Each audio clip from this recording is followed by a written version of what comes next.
Hi friends, welcome to மூன்று முடிச்சு promo. இன்றைக்கி நம்ம மூன்று முடிச்சு சீரியலில் என்ன விறுவிறுப்பான விஷயம் அப்படின்னு பார்க்குறதுக்கு முன்னாடி நம்ம சேனலில் சப்ஸ்கிரைப் பண்ணலை அப்படின்னா மறக்காமல் சப்ஸ்கிரைப் பண்ணிக்கோங்க. இப்போ வாங்க அந்த விறுவிறுப்பான விஷயம் என்ன அப்படின்னு சொல்லிட்டு நம்ம பார்த்துடலாம்.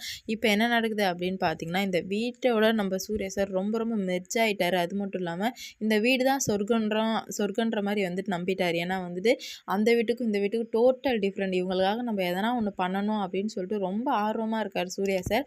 அப்போ தான் என்ன நடக்குது அப்படின்னு பார்த்தீங்கன்னா, இப்போ தாலி பிரித்து கோக்குற ஃபங்க்ஷன் முடிஞ்சாச்சு. நார்மலாக எல்லாருமே கேட்குறது தான், கல்யாணம் ஆகிட்டா எது விசேஷம் இல்லையான்னு. அதுவும் வந்துட்டு இவங்க ரொம்ப வயசான பாட்டி, அதுவும் அந்த காலத்தை சேர்ந்தவங்க. அதனால் நம்ம நந்தினி கிட்டே கேட்குறாங்க, இந்த மாதிரி என்ன பிள்ளை கல்யாணம் இவ்வளோ நாள் ஆகுது, எது விசேஷம் இல்லையா அப்படின்னு கேட்கவும் நம்ம நந்தினிக்கு சமக்கம் வந்துடுச்சு. ஏன்னா நம்ம நந்தினி அங்கே எப்படி இருக்கிறாங்க நந்தினிக்கு மட்டும்தான் தெரியும், ஆனால் இவங்களுக்கு தெரியாதுல்ல. ஆனால் வந்து அவங்க கேட்கவும் நந்தினிக்கும் வந்து அதான் இதையும் விட்டு அடிக்கிறாங்க. உனக்கு அவ்வளோதான், இதுக்கு மேலே எதனா கேட்டேன்னா உனக்கு அவ்வளோதான் பாட்டி அப்படின்ற மாதிரி சொல்லிடுறாங்க. இது அவங்க அப்பா ஒரு மூலையில் நின்று அவங்க ஒரு பக்கம் கேட்டு ரொம்ப சோகப்படுறாங்க. இன்னொரு பக்கம் என்ன ஆகுது அப்படின்னு பார்த்தீங்கன்னா, இது எல்லாத்தையுமே சூர்யா சார் காதில் வாங்கிட்டாரு. வாங்கினதுமே அவருக்கு வந்து டப்புன்னு ஒரு மாதிரி ஆகிடுது. ஏற்கனவே வந்து நம்ம நந்தினி மேலே ஒரு அன்பு காதல் வந்துடுச்சு.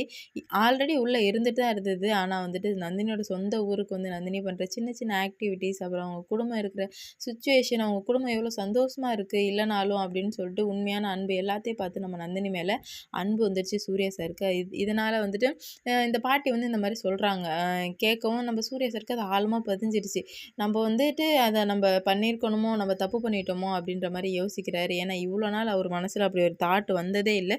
ஏன்னா 2 பேருமே புருஷன் முன்னாடியே வாழவே இல்லை. ஒருத்தருக்கு ஒருத்தர் எதிரி மாதிரி தான் இருந்துட்டு இருந்தாங்க. நம்ம சூர்யா சார் 24 மணி நேரம் குடி, அவங்க அம்மாவை பழி வாங்கணும், குடி, அவங்க அம்மாவை பழி வாங்கணும். இதே மாதிரி தான் போயிட்டே இருந்தது.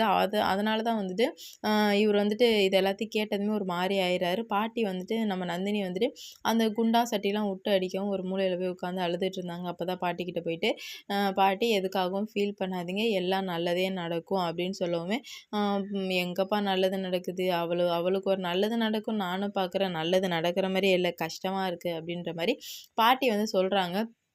அதை வந்து கேட்டதுமே சூர்யா சார் நம்ம எவ்வளோ பெரிய தப்பு பண்ணிட்டோம்ல அப்படின்ற மாதிரி யோசிக்கிறாங்க. ஒன்றே கல்யாணம் பண்ணியிருக்கக்கூடாது, அப்படி பண்ணனா கரெக்டான புருஷன் முன்னாடி நாங்கள் வாழ்ந்துருக்கணும், நான் எதுவுமே பண்ணவே இல்லை. இப்போ உங்ககிட்ட சொல்கிறேன் பாட்டி, நான் உங்களோட எல்லா தேவையுமே நான் பூர்த்தி பண்ணுவேன். இதுக்கு மேலே நந்தினி தான் என் வீட்டு மகாராணி.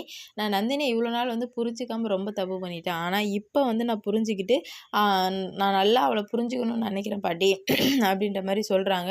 நீ இப்படி சொன்னது கேட்கறதுக்கே எனக்கு சந்தோஷமாக இருக்குப்பா. நந்தினி ரொம்ப ரொம்ப நல்லவப்பா, அவளை கைவிட்டுறாத. அவங்க அப்பா அம்மா எல்லாருக்காகவும் ரொம்ப நிறைய சாக்ரிஃபைஸ் பண்ணியிருக்கா.